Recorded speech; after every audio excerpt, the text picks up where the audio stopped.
À l'époque du Beth Amikdash, nous apportions le korbanot, les sacrifices. Est-ce que Dieu a vraiment besoin que nous apportions un sacrifice? Est-ce qu'on a besoin de soudoyer Akadosh Baruch Hu, le maître de l'univers, le créateur de chacune et chacun d'entre nous? Est-ce que vraiment Dieu a besoin de ça? Alors, le Rabbi de Lubavitch a une explication qui nous est donnée dans le sage, dans la Torah. Korban veut dire aussi karov, être proche, se rapprocher d'Akadosh Baruch Hu. Lorsqu'on veut se rapprocher d'Akadosh Baruch Hu, il faut faire don de soi. Non pas pour le soudoyer, mais pour accéder au mérite qu'il nous a donné, qu'il nous a proposé de nous rapprocher de lui. De nos jours, nous n'avons pas le Beth Amikdash pour quelques temps encore, mais nous avons la Torah et les mitzvot. À chaque fois qu'on va étudier la Torah comme il faut, chaque fois qu'on va faire une mitzvah, qu'on va sacrifier un petit peu un temps qui aurait pu être utilisé physiquement, matériellement, pour un plaisir ou un intérêt personnel, et qu'on va faire de cet intérêt personnel quelque chose de spirituel, de saint et de pur, et qu'on va faire de ce qui est saint et qui est pur notre intérêt personnel, à ce moment-là, on est en train de se rapprocher d'Hachem, on se rapproche de Akadosh Baruch Hu. Boker Tov les Koulam, bonjour à toutes et à tous, infiniment heureux de vous retrouver dans cette magnifique matinée que Dieu nous offre sur la terre. Nous allons étudier ensemble notre Tanya du jour, cette deuxième partie du Perek Lamed et 35e chapitre du Tanya du Rabbi Shlomo Zalman de Liadi. Juste après, c'est quelques notes de Nigun. Tadadallayay, tadadallayay, mayayay, tadadallayay, ayayayay. Tadadallayay, tadadallayay, mayayay, tadadallayay, ayayayay. Ay, tadadallayay, ma, ay, tadadallayay, ma. Ay, tadadallayay, ma, ay, tadadallayay, ay, tadadallayay, ay, tadadallayay, ay, tadadallayay. Ay, ay, ay, ay, da da da ay, ay, ay, ay, da da da da da dum. Ay, da da ay, ay, ay, ay, ay, ay, ay, ay, ay, da da da ay, ay, ay, ay, ay, da da da ay, ay, da da da ay.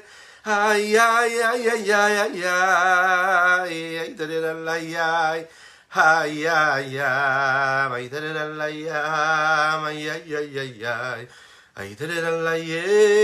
ay, ay, ay, ay, da da da ay, ay, ay, ay, da da da ay, da da da ma, ay, da da da ay, ay, ay, ay, ay. Ay, tadadalaya, ay, tadadalaya,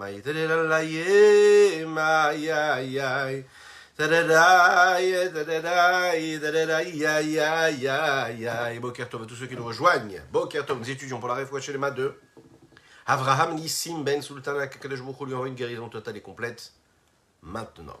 Echaim, echaim, echaim, echaim.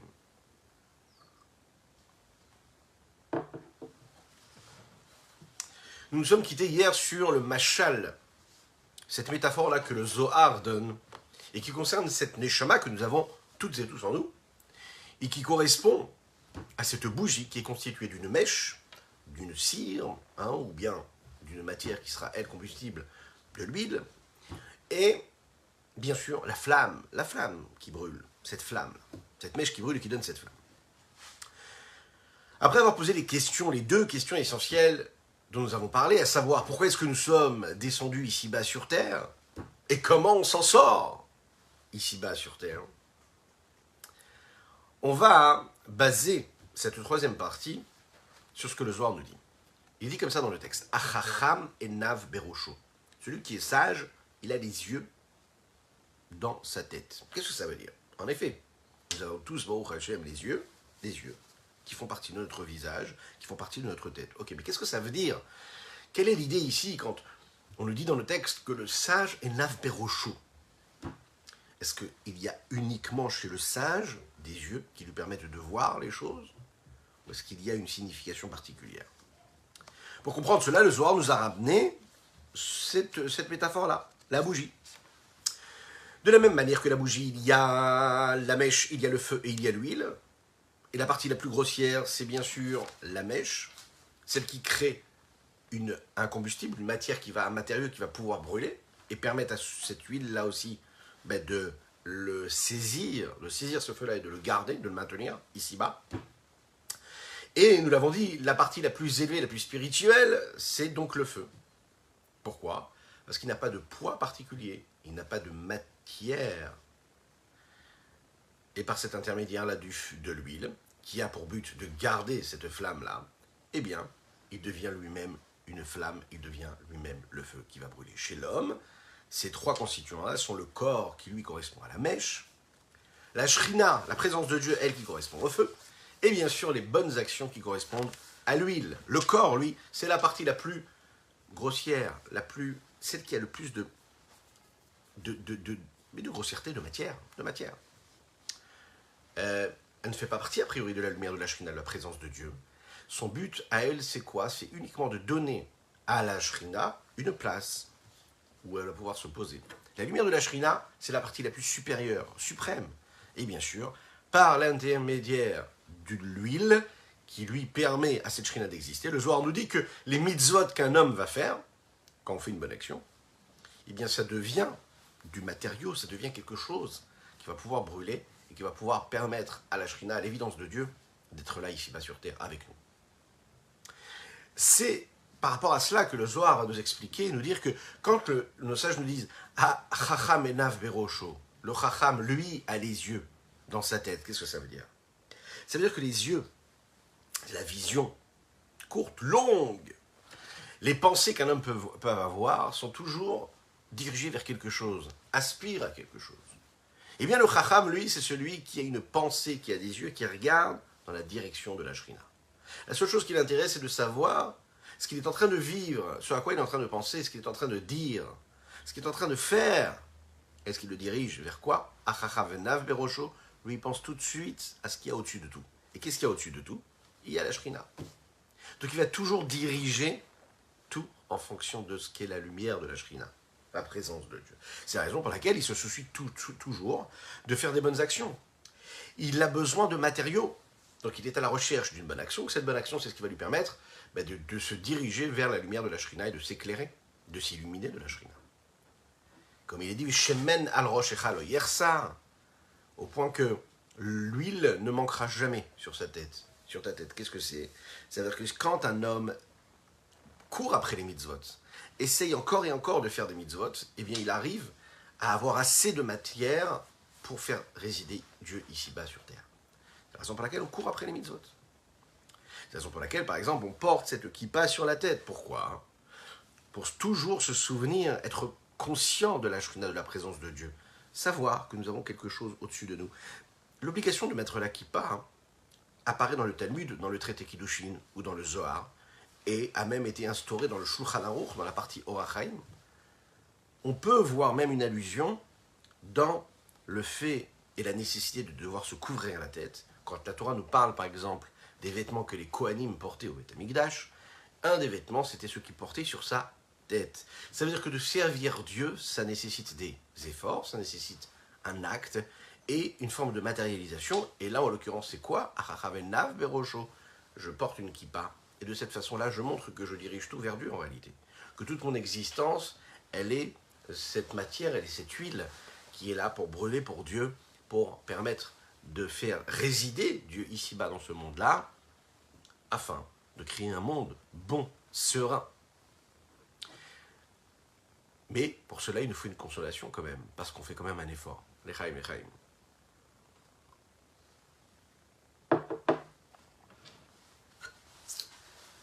La Shrina, qui est à l'intérieur de nous, et qui est amenée par les bonnes actions, répond quelque part aux questions que nous nous sommes posées. Pourquoi la Neshama descend? Pour la Shrina.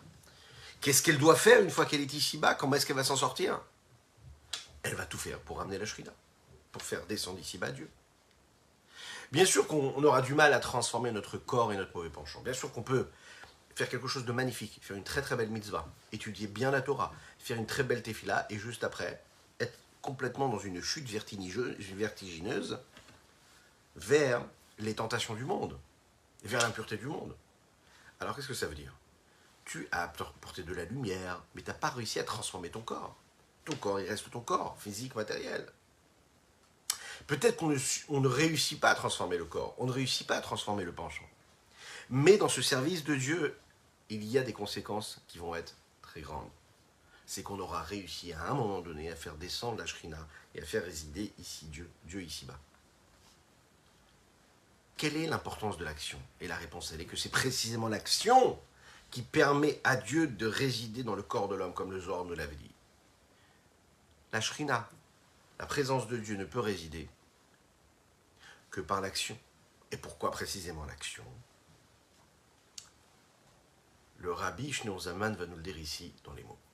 Et il va rapporter ce qui a été dit dans le langage du Yinuka, qui était le fils de Rav Amemuna Saba, un très très grand maître. Et ceci est rapporté dans le Zohar, justement sur ce verset dont nous avons parlé, Achachav et Nav Berosho, Lechaim Lechaim. Pour ceux qui ont le Tanya, les mots que nous allons lire se trouvent dans le Perek Lamed E, chapitre 35, correspondant à l'autre partie du Tanya quotidien. Veine. Ve'u be'egdem. Ve'u be'egdem lashon ayenuka. Pour bien comprendre, introduire ce qui a été dit ici, dans le langage du Yenuka. Yenuka, en réalité, dans l'araméen, ça veut dire l'enfant, le petit enfant. Mais c'est une appellation que l'on donne à un être très particulier, qui est une forme d'innocence, mais à un niveau de spiritualité très élevé. Zohar, paracha de Balak. Dans le Zohar, dans la paracha de Balak, parce que sur le verset, Echacham et Naverosho, le sage, les yeux sont dans sa tête. Qu'est-ce que ça veut dire? Le Zohar pose la question, il dit, Vechi be'anatar enoy devarnash. Et est-ce que les yeux se trouvent à un autre endroit que dans la tête? Qu'est-ce qu'il est venu nous apprendre ici, le sage, en nous disant dans Kohelet, Achachav et Nav Berosho. Les yeux sont dans la tête. Et la Kira Aché ou Vadaï, seulement, si le verset l'a dit de cette façon, c'est qu'il veut nous apprendre quelque chose de particulier. Ditnan, il est enseigné comme ça. L'ayar barnash begilouï de reché arbaamot. Un homme ne doit jamais marcher avec une tête dévoilée plus de 4 amot, 4 coudées. Maïtama, pour quelle raison un homme ne doit jamais se promener la tête découverte? Dishrinta sharial reché, parce que la shrina, la présence de Dieu, se trouve sur la tête de l'homme. Donc on couvre la tête, non pas seulement dans un endroit kadosh, non pas quand on a besoin par exemple de manger ou de faire la tefila ou de lire des mots de Torah, mais tout le temps, toujours, constamment, on doit se couvrir la tête. Un bon juif se couvre toujours la tête. Étant donné que la shrina, la présence de Dieu, elle est partout, tout le temps, et qu'elle est au-dessus de la tête de l'homme, bien sûr, ici nous parlons de la tête, mais tout le corps de l'homme, et que la tête c'est la partie la plus élevée de l'homme, donc le fait de se couvrir la tête, cela symbolise cette conscience que nous avons de la shrina. On est conscient que Dieu est là. On est conscient de sa présence, cette présence-là qui nous entoure, qui nous englobe, qui réside parmi nous, partout et tout le temps.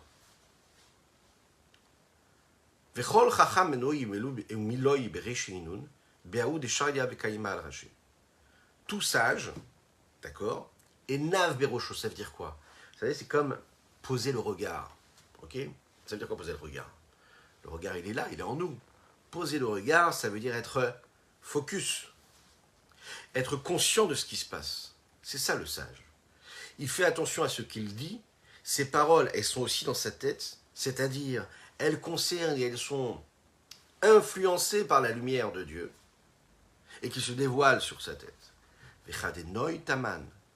quand ses yeux sont posés là-bas, comme il faut, c'est-à-dire dans la lumière de la Shekhinah qu'il y a sur sa tête, alors, l'ineda dehahu neora deadek al reché itzterich le mishra. Il fait ça et il le sait et il devient conscient de ça. Que cette lumière-là, qui éclaire et qui est là, qui est posée sur sa tête, a besoin d'huile. Qu'est-ce que ça veut dire? Ça veut dire que quand on est dans la conscience, quand on est conscient, quand on a placé nos yeux là où il faut, quand on regarde les choses comme il faut, quand on est conscient qu'il y a quelque chose au-dessus de nos têtes, quand on vit notre vie au rythme de la présence de Dieu, et qu'on cherche la présence de Dieu, et qu'on veut tout faire pour le faire résider ici-bas, alors, automatiquement, les conséquences sont qu'on se dit, mais il n'y a pas assez de matière. Sur quoi est-ce que Dieu va résider? Donc je vais courir après des actions. Je vais pouvoir faire je vais aller chercher de l'huile pour permettre à cette flamme de brûler comme il faut. Et qu'est-ce que c'est cette huile-là? C'est donc les Maasim Tovim. Le Zohar continue à expliquer cette métaphore-là et il dit Begin de gufa de varnash iu petila. Unehora adlek leila. Puisque le corps de l'homme, c'est cette mèche-là. Et que la lumière, cette flamme-là, qui brille et qui brûle juste au-dessus, c'est-à-dire au-dessus de sa tête, c'est quoi? C'est la lumière de Dieu, de la Shrina. Ou Shlomo Malkat Savar Ve'amar. Et qu'est-ce qu'il nous a dit Shlomo Amelech dans Kohelet? Il dit Veshemen al Roshra al Yersa, qu'il n'y aura jamais un manque d'huile sur ta tête. Il faut toujours que tu fasses en sorte qu'il y ait de l'huile. Qu'est-ce que ça veut dire? La lumière qu'il y a sur sa tête a besoin d'huile. L'homme, c'est cette bougie, comme nous disons dans Michelet. Ner Hashem Nishmat Adam, le même Shlomo Amelech. Le roi Salomon dit quoi? Dans les proverbes, il dit Ner Hashem Nishmat Adam. La bougie de l'homme, c'est la bougie de Dieu, pardon, c'est l'âme de l'homme. Donc ça veut dire, si on part de ce postulat, la mèche, c'est la bougie qui lui est le corps. Le feu qui est en train de brûler, c'est la lumière de la Shrina. Le feu qui est saisi par cette mèche-là. Mais la mèche elle-même, elle ne va pas brûler toute seule. Elle a besoin de servir quelque chose. Elle a besoin d'huile, de se servir de quelque chose, de cette huile qui va brûler. Et donc, cette mèche-là, elle ne concentre pas seulement le feu afin qu'il puisse être quelque part à un endroit précis, mais c'est le moyen qui permet à cette huile-là d'arriver à ce qu'il doit faire, à savoir d'être ce combustible-là qui va brûler. Et qu'est-ce que c'est l'huile? Ve'inu novdan tavan. Et qu'est-ce que c'est l'huile chez chacune et chacun d'entre nous? C'est les bonnes actions. Chaque bonne action, on crée de la matière, on crée de la raison, on engendre la présence de Dieu ici-bas sur terre. On fait partie de ce grand projet divin. Dieu, il ne fait pas résider la lumière ici-bas sur terre. À chaque fois qu'un homme ici-bas sur terre, dans toute l'humanité tout entière, est en train de faire une bonne action, Akadosh Baruch Hu réside un petit peu plus. Il se dévoile un petit peu plus à travers la lumière, la bonté.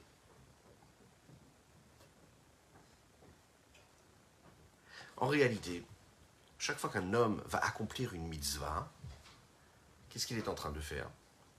Il est en train de faire que Dieu, que la divinité, que la présence de Dieu se dévoile, se révèle, se connecte à ce qu'il y a ici-bas sur terre. Qu'est-ce que ça veut dire? Dieu, il est partout. Mais quand tu fais une mitzvah, tu crées la connexion. Un homme, ce qu'il doit faire, c'est créer des connexions. C'est pas évident de créer des connexions. Pour ça, nous avons les questions que nous avons posées et nous avons les réponses que le Rabbi Shlomo Zalman nous a données. Pourquoi est-ce que l'action est essentielle? Pourquoi est-ce que nous sommes descendus ici-bas sur terre?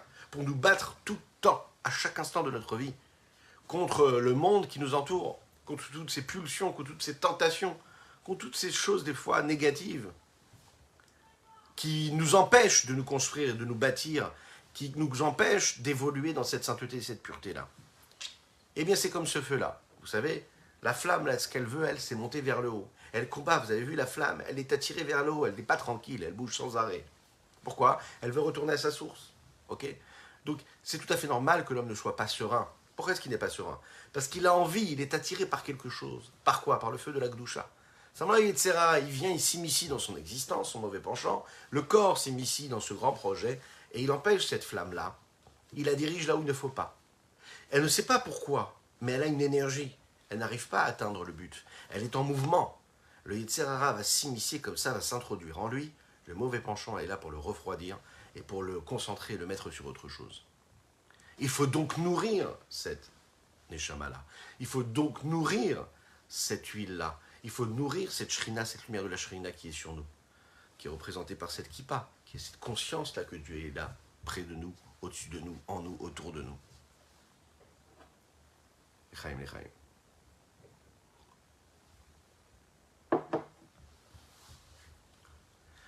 Peut-être que nous n'arrivons pas à faire disparaître le mauvais penchant, mais nous avons quand même la possibilité de faire résider la Shrina en nous grâce aux bonnes actions. Une belle histoire qui est racontée sur l'Admor HaZaken, Rabbi Shlomo Zalman de Liadi, lorsqu'il était emprisonné en Russie. Ils ont profité de cette occasion-là, les non-juifs qui le faisaient souffrir et qui l'enfermaient, pour discuter quand même avec lui. Et discuter de choses et d'autres, et parmi ces choses et d'autres, des choses bien sûr assez intellectuellement et spirituellement élevées. Et voilà qu'un des responsables du gouvernement russe s'est présenté à lui, très intéressé de discuter avec le Rabbi Shimon Zalman, qui était un très grand sage. Cet homme-là connaissait toute la Bible, tout le Tanakh. Et il a posé la question au Rabbi Shimon Zalman, il lui a dit, pourquoi est-ce qu'Akadosh Baruch Hu, Dieu dit à Adam Arishon, le premier homme dans l'histoire, vous vous souvenez de cette histoire-là, cette anecdote, après que Adam Arishon ait fauté, d'accord, qu'il ait mangé, consommé le fruit qu'il ne devait pas consommer. Il lui a posé la question, il a dit, Hayeka, Dieu lui dit, mais où es-tu? Où es-tu? Est-ce que Dieu ne savait pas où il était? Bien sûr qu'il savait où il était. Hayeka, où es-tu? Cet homme-là demande au Baal Hatanya, au Rabbi Shimon Zalman, mais pourquoi Dieu ne savait pas où il était? Pourquoi est-ce qu'il lui demande Hayeka? C'est Dieu. Il sait très bien où Adam Arishon se trouve. Pourquoi est-ce qu'il lui dit Hayeka? Le Rabbi Shimon Zalman lui a répondu cette réponse, qui n'est pas seulement une réponse à cette question, mais qui est une forme de requête qu'il proposait et qu'il imposait quelque part à cet homme-là qui lui posait cette question-là. Il faut savoir que cette question-là, c'est une question qu'on doit toutes et tous se poser tous les jours de notre vie. Ça doit être un curseur. Lorsqu'un homme se trouve, peu importe à l'âge où il est, et ce qui est très intéressant, c'est que dans l'anecdote, le Rabbi Shimon Zalman a précisé l'âge, et c'était l'âge de cet homme-là qui venait lui poser la question. Il savait quel âge il avait. Et il lui a dit, voilà, quand un homme se trouve à cet âge-là, il doit se poser la question de se dire à soi-même, Hayeka, où es-tu? Où j'en suis? Qui je suis? Qu'est-ce que je fais? C'est pas où es-tu, dans quel endroit géographique tu te trouves. C'est une question beaucoup plus profonde. Où je suis? Où il est mon moi? Où est-ce que je suis posé? Dans quoi je suis? Dans quoi je m'investis? Qu'est-ce qui se passe avec moi? Est-ce que j'accomplis ma mission ici-bas sur Terre? Est-ce que je fais ce qu'il faut faire ici-bas sur Terre? Est-ce que je donne de la consistance? Je donne de la conscience? Est-ce que je donne du sens à mon existence? Hayeka, où es-tu? Hayeka. Cette question-là, elle répond aussi à la question que nous avons. Pourquoi est-ce que la Neshama descend ici-bas sur Terre? Le Admor HaZaken, dans toute son œuvre, dans ses différents livres, il parle souvent de cette question-là. Parce que c'est ce qui nous préoccupe à nous, toutes et tous, dans notre vie. Pourquoi est-ce que la Neshama descend ici-bas sur Terre? Ce qu'il en ressort, c'est quoi? C'est que le but de cette question, c'est d'arriver à une réponse. Et une fois qu'on a la réponse, on ne doit plus se poser la question. Le grand problème de l'homme, c'est qu'il se pose la question. Parfois, il ne se la pose pas. Mais même lorsqu'il pose sa question, il reste dans le doute. Et il ne cherche pas la réponse. Et même lorsqu'il cherche la réponse, il laisse la question se reposer encore une fois. Dès l'instant où on comprend qu'une fois que la question elle a été posée, il ne faut plus la laisser s'installer en nous, il faut qu'elle disparaisse. Puisque dès l'instant où on est dans la recherche de la réponse, on n'est plus dans la question. Alors là, on peut atteindre des niveaux de plénitude, de tranquillité, de sérénité qui sont énormes. Parce que là, à ce moment-là, on s'inscrit dans le réel projet divin, concret. Pourquoi est-ce que le Admor HaZaken nous pose encore une fois cette question? Pourquoi est-ce que la Neshama est descendue sur Terre? Pourquoi est-ce que la Neshama est descendue sur Terre? On a compris la question. Pourquoi est-ce que, encore une fois, le Admor HaZaken est obsédé par cela, à chercher cette raison-là? Les Chaim.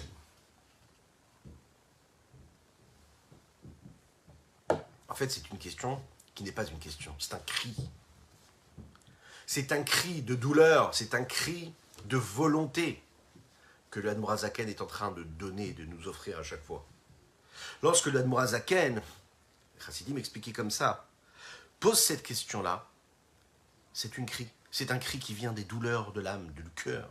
Lorsqu'on comprend quelle est la Neshama, on comprend qu'est-ce que ça veut dire la Neshama, que l'âme de l'homme c'est la source première, et c'est ce qui le rapproche d'Akadosh Baruch Hu, que sa racine est auprès de Dieu, tout près de Dieu de l'infini du Saint béni soit-il.